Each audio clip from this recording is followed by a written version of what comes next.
कि रूसी क्रांति के कारणों का वर्णन करें। तो पिछले वीडियो में भी हम इसका कारण बताए थे, लेकिन फिर से हम उसी कारण को आप देख लीजिए 2 मिनट के लिए। पहला हम क्या बताए थे? जार का निरंकुश शासक, जार का निरंकुश शासक। अभी यहाँ पे हम जब पिछले वीडियो में ये जार का निरंकुश शासक बताए थे, तो उस वीडियो में हम वहाँ का बताए थे कि जो सम्राट रहता था उसे क्या कहा जाता था? जार कहा जाता था। मतलब जो वहाँ के सम्राट को जार कहा जाता था। अभी तो जो वहाँ के सम्राट उस समय कौन था? निकोलस द्वितीय। वो जनता के प्रति निकोलस द्वितीय वो जनता के प्रति कुछ सोचता ही नहीं था, जनता के प्रति कुछ सोचता ही नहीं था। मतलब वो कठोर था, आप कह सकते हैं कि जनता के बारे में नहीं सोचने वाला। अगर कुछ काम भी ऐसा करे जो जनता के प्रति काफ़ी कठिनाइयाँ पहुँचे जनता को, इसीलिए इसे निरंकुश शासक का बोल सकते हैं कि वो जो निकोलस द्वितीय था वहाँ के शासक क्या था? निरंकुश द्वितीय शासक था। अभी दूसरा पॉइंट हम उसी में बताए थे आपको, कारण में क्या? कृषि के दयनीय स्थिति। मतलब जो कृषि रूस में हो रही थी उस समय भी इसकी स्थिति क्या थी? दयनीय थी। मतलब अच्छे तरीके से कृषि नहीं हो पा रहा था। नहीं होने का कारण क्या होता है? सबसे पहले किसानों के पास पूंजीपति की कम होना। वहाँ एक अधिनियम भी बनता है, वहाँ रूस में एक अधिनियम भी कृषि को सुधारने के लिए 1861 ईस्वी में एक अधिनियम बनते हैं। कब? 1861 ईस्वी में। लेकिन इस अधिनियम के तहत किसानों का बहुत कम सुधार हो पाता है। जो पहले से कर्ज रहते हैं वो दबा हुआ रह जाता है। कृषि करने के पास उनकी पूंजी की आपूर्ति रहती है। इसीलिए बोला जाता है कि कृषि की दयनीय स्थिति भी क्या थी? खराब थी। अभी देखेंगे रूस की नीति, मतलब रूस की खुद की नीति थी इसमें क्या? कि रूस में कई जाति एवं धर्म के तथा कई भाषाएं प्रचलित थी। मतलब जो रूस है वहाँ कई धर्म, कई जाति, कई भाषाएं प्रचलित है।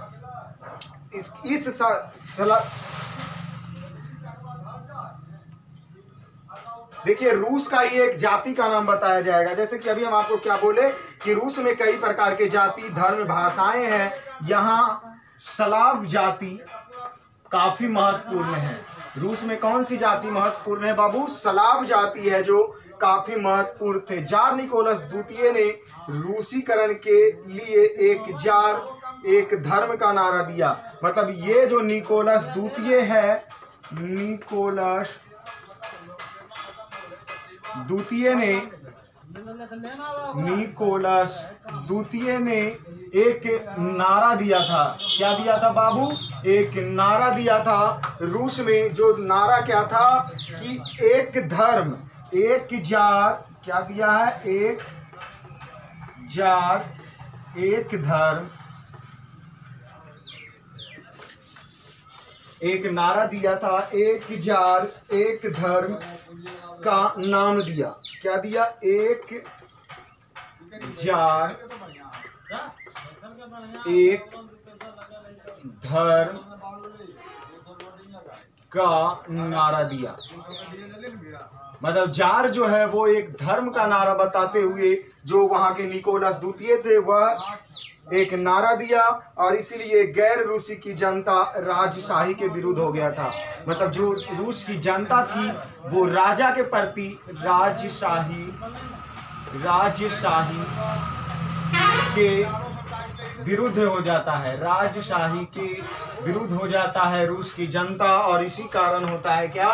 रूस की क्रांति होती है शुरू। देखिए आगे हम सब पढ़ने वाले हैं। ये पिछले वीडियो में भी इनका डिटेल बताया जा चुका था कि रूसी क्रांति का क्या कारण है। अभी देखेंगे समाजवाद शब्द का सबसे पहले जो बताए थे आपको, ये समाजवाद ही चैप्टर्स में पढ़ना है। तो समाजवाद शब्द का प्रयोग सबसे पहले आपको ये रॉबर्ट ओवन, क्या बाबू? रॉबर्ट ओवेन ने किया था। इसने किया था रॉबर्ट ओवेन ने समाजवाद के सबसे पहले रूस की क्रांति में सबसे पहले प्रयोग किए थे, जो कि यह वेल्स के वैज्ञानिक थे। कहाँ के वैज्ञानिक थे? वेल्स के वैज्ञानिक थे। और आप कह सकते हैं कि ये जो रॉबर्ट ओवन है वह एक आदर्श समाजवादी का प्रवक्ता माना जाता है। रॉबर्ट ओवन को एक आदर्श समाजवादी का प्रवक्ता माना जाता है। क्या? एक आदर्श समाजवादी का आदर्श समाजवादी का प्रवक्ता माना जाता है। किन्हें? रॉबर्ट ओवेन को माना जाता है। रॉबर्ट ओवेन कहाँ के वैज्ञानिक थे? बेल्स के नामक वैज्ञानिक, मतलब बेल्स के वैज्ञानिक थे रॉबर्ट ओवेन। देखिए इसी में रूस की क्रांति में एक क्वेश्चन और पूछता है आपसे, इस प्रकार पूछेगा कि अक्टूबर की क्रांति क्या है? कौन सी क्रांति बाबू? अक्टूबर की क्रांति। अक्टूबर की क्रांति। अक्टूबर की क्रांति क्या है? मतलब अक्टूबर की क्रांति के वर्णन करने आपको बोलेगा तो उसमें देखिए 7 नवंबर 1917 ईस्वी को 7 नवंबर 1917 ईस्वी को बोल्शेविक क्रांति ने पेट्रीग्राद के रेलवे स्टेशन, मतलब जो है कहाँ के बाबू? पेट्रीग्राद के रेलवे स्टेशन, पेट्रीग्राद के railway station comma bank comma डाकघर, बैंक कौमा डाकघर कौमा टेलीफोन, बैंक डाकघर टेलीफोन केंद्र कचहरी तथा सरकारी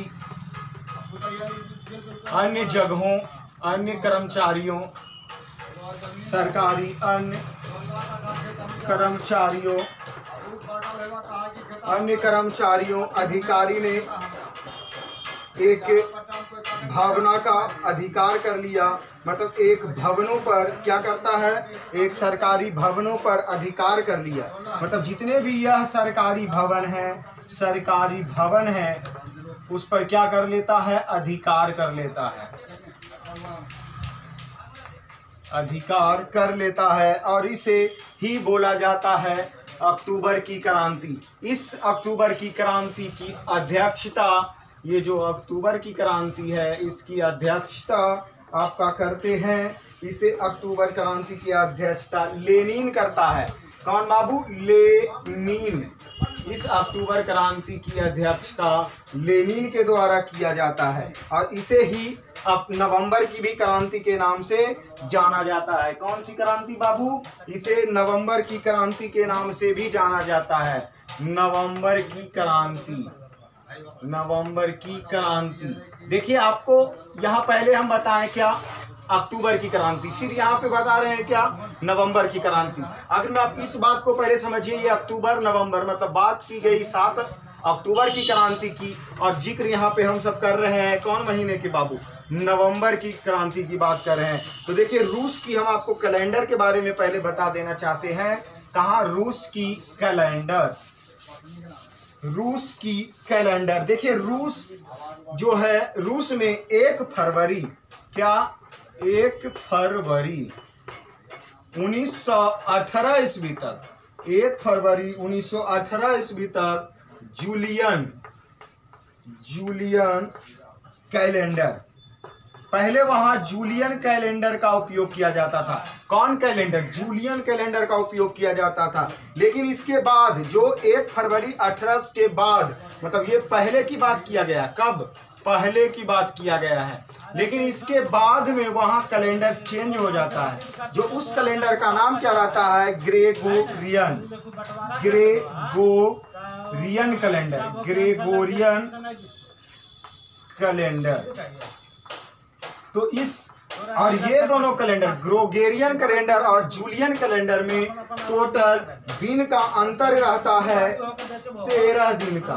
कितने दिन का बाबू? 13 दिन का अंतर रहता है। इसीलिए अगर आप जूलियन कैलेंडर के हिसाब से इसे अक्टूबर की क्रांति बोलेंगे, और ग्रेगोरियन कैलेंडर के हिसाब से इसे नवंबर की क्रांति बोला जाता है। तो यही रूस की जो महीने कैलेंडर है उसके बारे में आपको बताया गया कि कौन कौन कैलेंडर बाबू? जूलियन कैलेंडर और ग्रेगोरियन कैलेंडर। ये जूलियन कैलेंडर और ग्रेगोरियन कैलेंडर में टोटल 13 दिन का अंतर होता है। इससे 13 दिन यह ज्यादा हो जाते हैं। क्या हो जाता है? ज्यादा हो जाता है। और इसी कारण अक्टूबर की क्रांति को भी नवंबर की क्रांति बोला जाता है। तो ये रहा आपके अक्टूबर की क्रांति का वर्णन। अभी हम सब आगे देखने वाले हैं नई आर्थिक नीति। क्या? नई आर्थिक नीति। मतलब नई आर्थिक नीति के बारे में देखते हैं कि क्या होता है नई आर्थिक नीति। नई आर्थिक नीति देखिएगा तो कितना टाइम का वीडियो हुआ, वीडियो देखिएगा कितना सुंदर। नई आर्थिक नीति, नई आर्थिक, नई आर्थिक नीति। देखिए मार्च 1921 ईस्वी में, कब बाबू? मार्च 1921 ईस्वी में, मार्च 1921 ईस्वी में समाजवादी दल के 10वें अधिवेशन, कौन से बापू? समाजवादी दल के 10वां अधिवेशन, 10वां अधिवेशन, 10वें अधिवेशन में एक नई आर्थिक नीति, जो 10वां अधिवेशन होता है उसमें एक नई आर्थिक नीति घोषणा होती है। और ये घोषणा करता है कौन? लेनिन। मतलब लेनिन के द्वारा एक नई आर्थिक की घोषणा होती है। कौन? लेनिन के द्वारा। लेनिन देखिए ये क्या है, लेनिन कहाँ की राजा है? तो ये बोल्शेविक के एक नेता रहता है। बोल्शेविक जो क्रांति होती है उसका एक नेता रहता है। कौन? लेनिन रहता है। इसका उद्देश्य कुछ है, इसका उद्देश्य यह है कि श्रमिक वर्ग और कृषि के आर्थिक सहयोग के सुदृढ़ बनाना। मतलब जो भी श्रमिक लोग हैं उनकी आर्थिक नीति को सुदृढ़ मतलब मजबूत बनाना, ये लेनिन का उद्देश्य रहता है। तथा नगर एवं गांव के लोगों को देशी अभिव्यक्ति का विकास में बढ़ावा देना। मतलब जो गांव के लोग हैं वह अपनी आर्थिक स्थिति में भी बढ़ावा दे। यह किनका उद्देश्य रहता है? लेनिन का उद्देश्य रहता है। इसका उद्देश्य क्या है? श्रमिक एवं कृषि को आर्थिक सहयोग से अर्थव्यवस्था में बढ़ावा देना। मतलब यहाँ के बाद किसान अपनी खुद की जो उनकी व्यापार है, जो वो उपज करते हैं, उनका खुद से व्यापार के रूप में उपयोग कर सकते हैं। ऐसा नहीं पहले होता था ऐसा कि जो उपज हुआ वो आप रेट उसका तय नहीं कीजिएगा, सरकार ही तय करेंगे, लेकिन आप उसे बेच भी नहीं सकते हैं अपने। तो अब लेकिन फिर इन्हीं के लेनिन के उद्देश्य से देखते हैं पहले इसका लाभ क्या होता है। मतलब नई आर्थिक नीति का लाभ क्या होगा, इसी में छुपा है लेनिन का भी उद्देश्य, क्योंकि यही नई आर्थिक नीति में लेनिन ही सहयोगी थे। देखते हैं इसका क्या होता है नई क्रांति की नीति में लाभ। पहले देखिए, पहला होगा क्या? कृषि का पुनरुद्धार। कृषि का पुनरुद्धार होता है। जो इसके लाभ देखेंगे, होता क्या? कृषि को अतिरिक्त उपज में अनिवार्य वसूलना बंद कर दिया जाता है। मतलब जो कृषि से किसानों से पहले वसूला जाता था, किसानों से जो वसूला जाता था वो बंद कर दिया जाता है। मतलब अब किसान से कुछ वसूला नहीं जाएगा, बाजार में बेचने की अनुमति प्रदान हो जाती है। मतलब जो भी कृषि या किसान लोग हैं वो अनाज को अपने बाजार में खुद से बेच सकते हैं। बाजार में क्या कर सकते हैं? बेच सकते हैं। बाजार में खुद से वो बेच सकते हैं, अनुमति उनको दिया जाता है। ये तो हो गया कृषि संबंधित। अब देखते हैं मुद्रा सुधार भी होता है नई आर्थिक नीति में। किसका सुधार होता है बाबू? मुद्रा सुधार। तो देखते हैं मुद्रा सुधार में क्या होगा। मुद्रा सुधार, देखिए मुद्रा सुधार में क्या होता है कि गृह युद्ध के कारण देश की मुद्रा का पूरी तरह अवमूल्य हो चुका है। मतलब जो रूस की गृह युद्ध, बोल्शेविक क्रांति के कारण जो उसके घर में खुद का युद्ध जो था उसमें मुद्रा का अवमूलन हो जाता है। क्या अवमूलन हो जाता है? उसी में 1922 ईस्वी में शासकीय बैंक की चेवनोलस बैंक नोट जारी करता है। कौन बाबू? शासकीय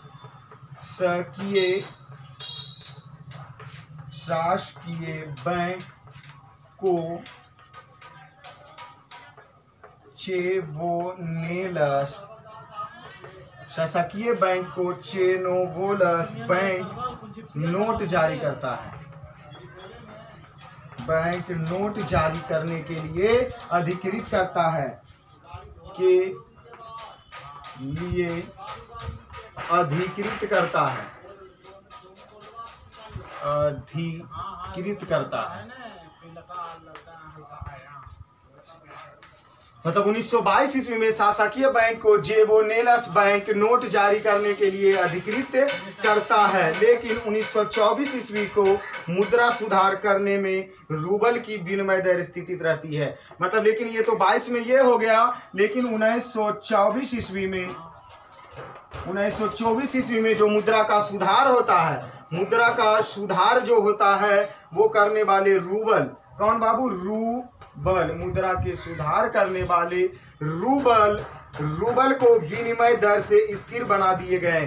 मतलब जो रूबल है उसको स्थिर बना दिया जाता है 1924 ईस्वी में। ये हो गया आपका मुद्रा का सुधार। अब हम सब पढ़ेंगे छोटे छोटे उद्योग। मतलब जो सब सोवियत संघ, जो रूस आपके हैं, यहाँ बड़े उद्योग की पूर्ण सरकार नियंत्रण था। वहीं कुछ मतलब पहले यहाँ बड़े बड़े उद्योग पर सरकारी नियंत्रण था, लेकिन अब जो छोटे छोटे उद्योग होते हैं, अगला पॉइंट क्या बोल रहे हैं हम? छोटे उद्योग।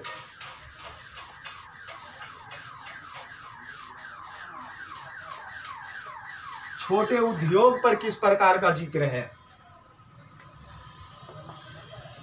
छोटे उद्योग। देखिए सोवियत संघ, रूस को ही बोला जाता है क्या? सोवियत संघ। सोवियत संघ है जो वहां बड़े बड़े व्यापार पे तो कार्य कुछ करते ही थे, लेकिन छोटे व्यापार को मान्यता पहले नहीं दिया था। लेकिन अब ये जो नई आर्थिक नीति आई उसमें छोटे छोटे लगभग 4 सोवियत संघ द्वारा नियंत्रण विष्टीकरण छोटे छोटे उद्योग को विराष्ट्रीकरण किया गया, जो कि 1922 ईस्वी में। मतलब जो बोला जाता है क्या कि जो छोटे उद्योग हैं 1922 ईस्वी में 4000 छोटे छोटे उद्योग को लाइसेंस दिया जाता है। कितने हजार? 4000। इससे पहले छोटे उद्योग को लाइसेंस नहीं दिया गया था, लेकिन 1922 ईस्वी में छोटे छोटे 4000 उद्योग को लाइसेंस दिया जाता है, जिससे कि छोटे उद्योग में भी काफी विकसित होती है। अब आगे है श्रम एवं मजदूर संघ नीति। इसी में श्रम एवं मजदूर संघ नीति का भी कुछ कार्य होता है। क्या? श्रम और मजदूर संघ नीति, जो कि है श्रम एवं मजदूर संघ नीति में भी होता है क्या कि जबरदस्ती श्रम में कारखाने और बराबर ना वेतन। जो देखिए पहले हम क्या बताए थे कि काम तो ज्यादा करते थे रूस में, जो भी उद्योग होता था उसमें काम ज्यादा किया करते थे और उनके बदले में पैसा बहुत कम दिया जाता था। लेकिन यही नई आर्थिक नीति में पैसा भी बराबर देने लग गया। मतलब हुआ क्या कि श्रम, जो भी लोग कारखाने में काम करते थे, कारखाने में काम करते थे, उन्हें अब बराबर वेतन ना देने की नीति ये अपनाई गई। पहले का जो नीति था वो वेतन बराबर नहीं दिया जाता था, लेकिन नई आर्थिक नीति में उसे वेतन समान देने का नियम बनाया गया कि अब उन्हें जितना काम करेगा उतना पैसा उसे दिया जाएगा। और क्या कारण है कि जो प्रथम विश्व युद्ध कब से कब तक बाबू? 1914 से 18 तक के जो प्रथम विश्व युद्ध हुआ उसमें और क्रांति के समय में गृह युद्ध की अवधि में हुए विनाश की अर्थव्यवस्था को शीघ्र सुधारने की काफी प्रयास की गई। मतलब जो प्रथम विश्व युद्ध और जो क्रांति वहां हुई, प्रथम विश्व युद्ध के क्रांति के समय में जो भी, या गृह युद्ध जो बोल्शेविक क्रांति हुआ, 2 युद्ध हुए ना फ्रांस में, ये दोनों युद्ध के कारण जो इनकी अर्थव्यवस्था गड़बड़ाई थी, उसे सुधारने में काफी प्रयास किया गया, सुधारने में बड़ी मदद की गई। ये कौन नई आर्थिक नीति मदद की गई कि अलग अलग नीति बनाई गई जिससे कि अर्थव्यवस्था सुधरने में काफी कम समय लगा, और यही है आपकी रूस की क्रांति। आज का क्लास इतना तक ही बाबू लोग। देखिए कल वाले वीडियो में जो भी अगर या तो रूस की क्रांति के बारे में बताया जाएगा और स्पेशल कोई भी पॉइंट्स एक लिया जाएगा जो आपको क्लास में पहले ही दिया जा चुका है, उसी के बारे में ऑब्जेक्टिव क्वेश्चन की तरह आपको बताया जाएगा कि ऑब्जेक्टिव क्वेश्चन किस प्रकार पूछे जाएंगे।